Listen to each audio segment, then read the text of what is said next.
Hi everyone, welcome to my mini blog. অনেক দিন পর একটা স্লো ডে। সকালে ফ্রেশ হয়ে নিলাম, আর এই ফেস ওয়াশটা আমি সবসময় ইউজ করে থাকি। আর বাহিরে কি যে মিষ্টি রোদ উঠেছে, দেখতে ভালোই লাগে। মিষ্টি রোদ দেখলে হবে না, বাচ্চাদের জন্য নাস্তা রেডি করতে হবে, কারণ বাচ্চাদের এখন এক্সাম চলতেছে। তো আমি ওদেরকে নাস্তা খাইয়ে তারপরে স্কুলে দিয়ে আসব।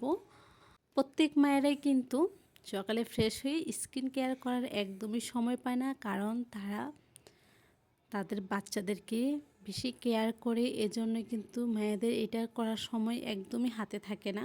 এই তো বাচ্চাদেরকে কিন্তু আমি স্কুলে দিয়ে আসি, তারপর আমার নাস্তাটা রেডি করে নিতেছি। আর আমার রুটিটা কিন্তু অলরেডি ঠান্ডা হয়ে গেছে। এইটা মায়েদের জন্য কোনো ব্যাপার না, কারণ মায়েরা সব সময় গরম যে খাবে এটা কখনোই হয় না।